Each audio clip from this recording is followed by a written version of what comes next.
Yo, happy Friday, ladies and gentlemen, and also happy first tariff day of, I guess, 2025. it's it's kind of crazy, and the reason I'm laughing isn't because it's funny, but it is also funny. It's like I just read an article, and I'm going to share this with you. Uh, you can't help but sort of just laugh and just go, okay, well, I guess we're just giving up at this point. I'm pretty sure there's really nothing for us to talk about. You can already see, just by the way, that things are not going very well. The South African markets have not reacted very well to the news, right? The Rand had a significant decline in the early hours of the morning. It's sort of crawled back some of that decline, but it's probably going to decline even more before the end of the US workday. But then you have, for example, the JSE is down. The FTSE versus the JSE top 40 is down. You can just look on the chart here. Everything is down except for gold, which I guess is one good thing, right? As the rand is deteriorating in value, gold is sort of gaining in value, which is fine, right? That's actually pretty good. But okay, so fundamentally, we are in serious trouble, right? I think that goes without saying. And the thing we needed now is reassurance from the government that they have things under control and that they are going to be dealing with this and they have an action plan, something that they're going to be doing in order to get us out of this trouble. But as our government is wont to do, they don't have a plan. In fact, it gets so much worse. So the government, first and foremost, said, and Ramaphosa made this whole big speech about it, that the government is working on a package that will support companies that are vulnerable to these tariffs. In other words, our country, that is already about 75% debt to GDP, 76% actually, already spending about 1.2 billion rand a day trying to service that debt. We're going to give money to these companies in order to, I don't know what, not lose any more money. The issue, of course, in South Africa is that a lot of our industry purely exists because of government subsidies. The automaker industry, so the car industry, yeah, that has never been successful. That has never actually made money here in South Africa. The only reason all of these car manufacturers are actually doing anything here is because the government is paying for it, right? Massive subsidies on that front. You have so many industries in South Africa that are being subsidized by our government already because they're failing because of bad governance, because of BEE, because of quota systems, because of a terrible, terrible employment system where once you've employed someone, you cannot get rid of them. It's almost impossible to fire someone in South Africa. All of these environments that the ANC has created that makes business almost impossible to do has forced the ANC to basically say, look, if you open your business here, we'll pay for you, right? We'll just give you taxpayer money in order to open the business so that we don't completely go bankrupt. But now, thanks to these tariffs, we're going to have to pay even more. Because remember, government isn't the one giving this money. Where does the government get this money? It's us. We're the ones going to be paying it. So anyone in South Africa that sort of thought, oh, well, these Americans, they're going to be paying 15% extra for our shit.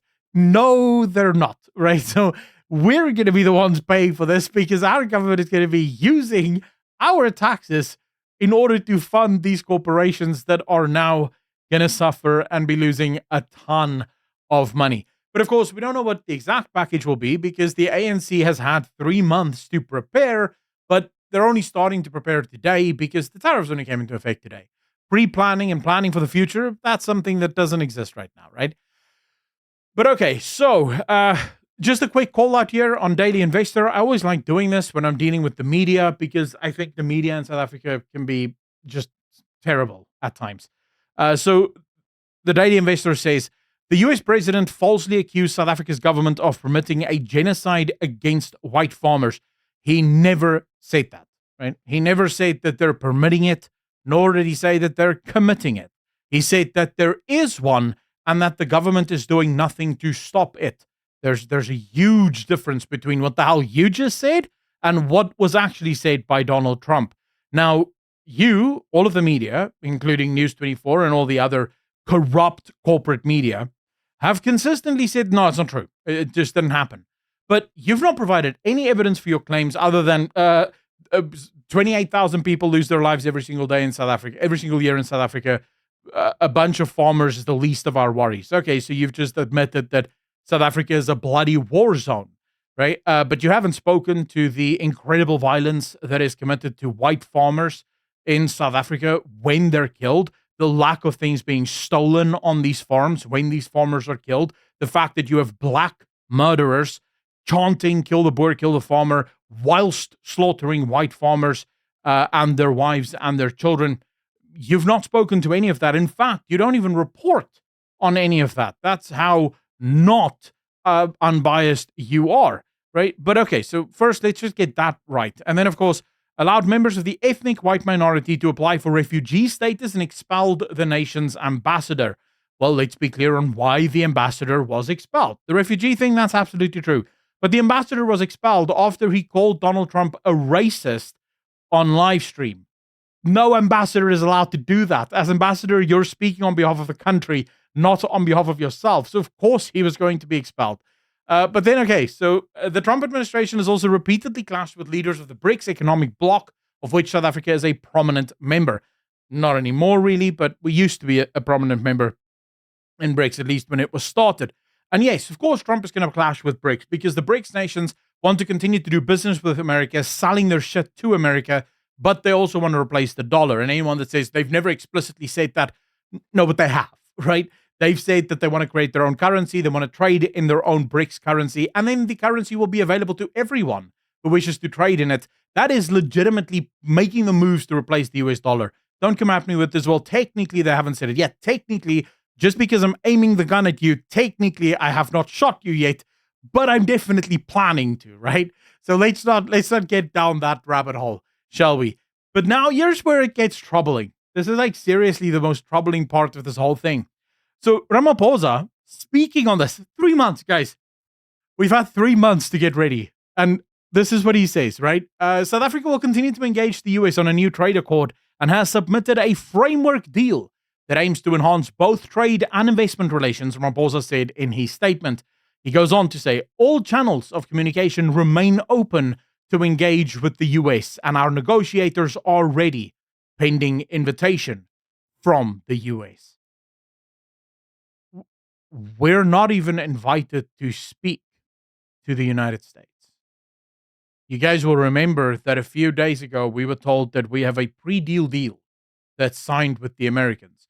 The pre-deal deal was oversold because all it really is America said, yeah, sure, we'll continue to negotiate. It was literally not America agreeing to anything. It was just America saying, yeah, we can negotiate. It's fine.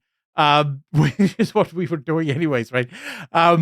Now we find out, at least if the president didn't misspeak or, whatever, we find out that we're not even negotiating. But let's just be clear. We aren't negotiating. How are we not negotiating? Well, because we don't have an ambassador. Despite the Americans making it super clear via Emma Powell, the now, let's just say, retired DA member of parliament, the US have been asking for months for a replacement of the ambassador so that they can get back to diplomatic relations with South Africa. South Africa has, as far as that has been concerned, not even sent or requested someone to try and move in to the ambassador's house in America to try and normalize relationships with America. Moreover, our special envoy to the US has never been in the US. So effectively, who are we negotiating with in the US? No one knows, right? No one knows. But then Ramaphosa says the following: we're going to go all out to support our companies in seeking out other markets. Ramaphosa said, our objective is to save jobs. This should have been your goal 3 months ago. You see, if you're a good government and you're actually planning ahead, you would have already had other markets lined up. The one thing South Africa does not suffer from is too much work, right? Like, if you could overpromise to a bunch of countries a bunch of shit that will export, we could figure out how to open more farms, how to open more businesses and get that shit out. We could do with more trade, except you didn't do anything. It's the 1st of August. The tariffs are now in effect. And now suddenly Rama is waking up and going, well, I should probably do some stuff. We should probably try and solve this issue. It's too late now, you. Man, never mind. Let me not finish that sentence. Let me know in the comment section down below how you guys feel about this. It's a mess. It's so nice to live here in South Africa and just have everything go awry pretty much 24/7. I'd love to read your thoughts, guys. As always, thank you so much for watching up until now. If you have, you're an absolute trooper. It does help out. YouTube loves engaged viewers. So slap that like button, hit that subscribe button if you have not already, and leave a comment because it does help out.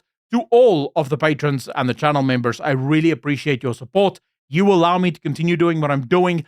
For $3 a month, you get free access or ad-free access to all of my content over on Patreon, or just slap the join button below this video to become a member.